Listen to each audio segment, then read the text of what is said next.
Salut à tous les amis, j'espère que vous allez bien. On se retrouve aujourd'hui pour une nouvelle vidéo. Dans cette vidéo, on va évidemment revenir sur l'actualité du Barça. Il y a de l'actualité Mercato également, avec aussi le fait que le FC Barcelone joue ce jeudi contre Osasuna à Montjuïc. Donc il y a beaucoup de choses à dire avec le retour de trêve internationale. Est-ce qu'il y a des blessés? En quel état sont les joueurs? Bref, on va revenir de manière générale sur un petit peu tout cela. Mais juste avant, petit instant promotion, profitez de mon partenaire maillot pour acquérir des maillots répliques, des casquettes, des survêtements, des écharpes, un petit peu de tout. Faites-vous plaisir, hein, je vous mets tous les détails en description, je le rappelle.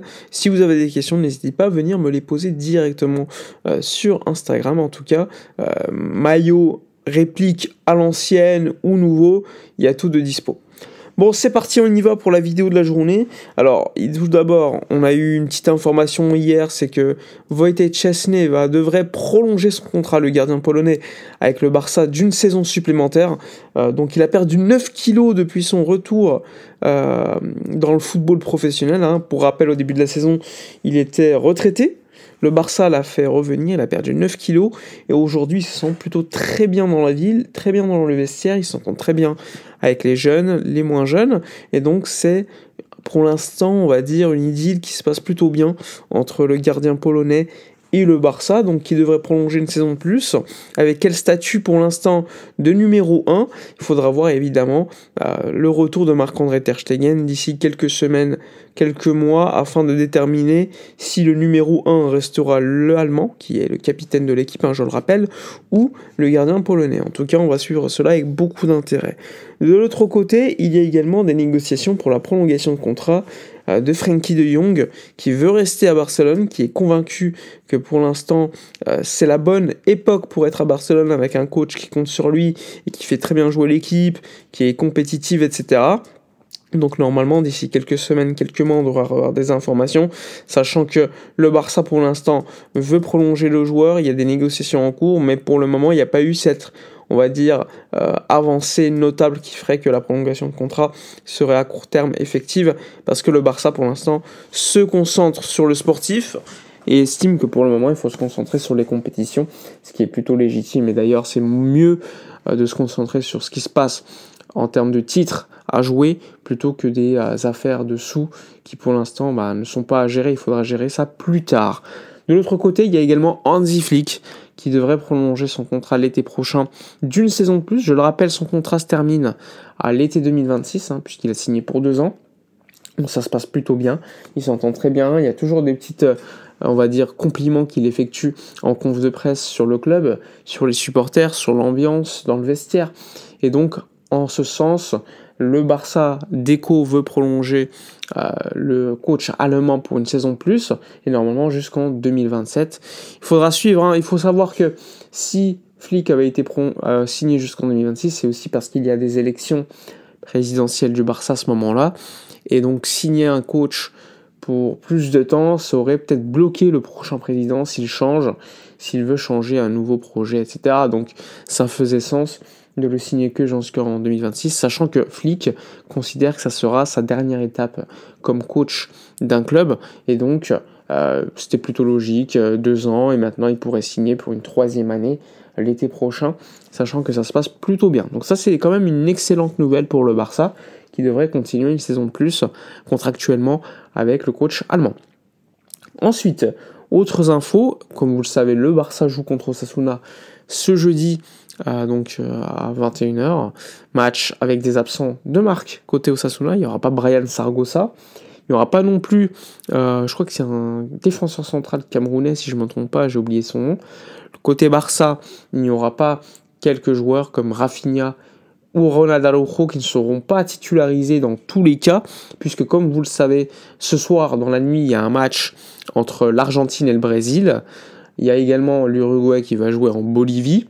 Donc normalement, ils ont un vol charter directement pour partir de l'Amérique du Sud avec d'autres joueurs, que ce soit des joueurs de l'Atlético, du Real, pour aller directement en Espagne. Et donc, ils seront de retour mercredi. Mais bon, il y a un match le lendemain, quoi. C'est quand même assez dingue que ce match ait été mis ce jeudi-là à 21h. Il n'est pas exclu qu'il soit sur le banc, mais en tout cas, ils ne seront pas titularisés. Ça, c'est une certitude.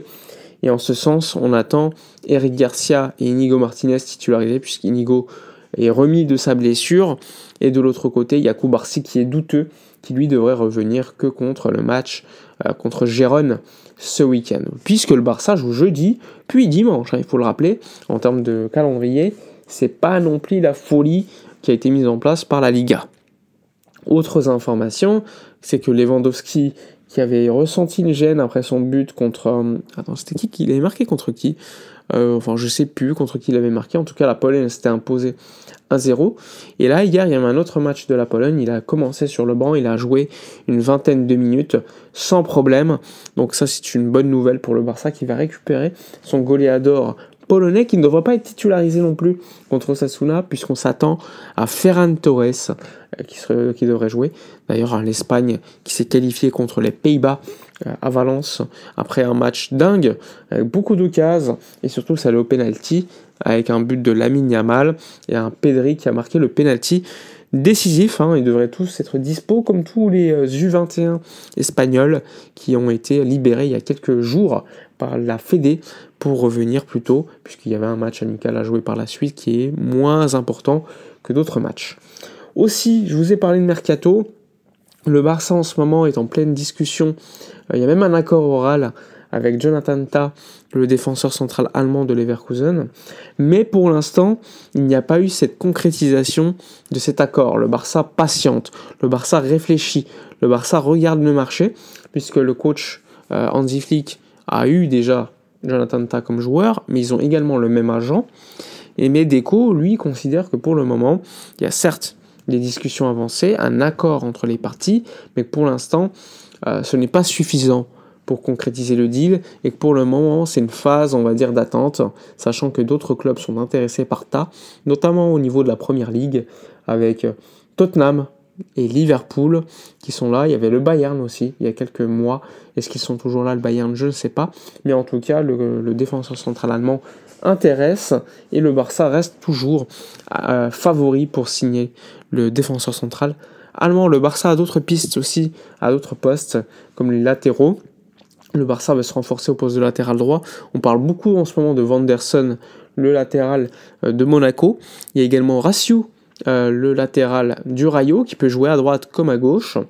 En tout cas, on parle de joueurs qui, on va le dire, qui coûterait quand même pas mal en termes d'argent, sachant que le Barça avec Koundé qui devrait prolonger son contrat, comme Rafinha, comme d'autres joueurs, comme Ferran aussi qui pourrait prolonger, eh bien le Barça pourrait se dire, comme on prolonge Koundé qui est notre titulaire, eh bien le remplaçant devrait arriver à bas coût, et dans ce cas-là, un joueur comme Vanderson devrait devenir une option bis. Il y a également un joueur qui s'appelle Wesley, qui est un latéral droit, je crois qu'il joue à Flamengo, si je ne me trompe pas, au Brésil, qui est également international, qui est également pisté par le club. Voilà pour les informations principales. Comme d'habitude, n'hésitez pas à donner votre avis, likez, commentez, partagez. Moi, je vous dis à la prochaine, et d'ici là, comme d'habitude, portez-vous bien.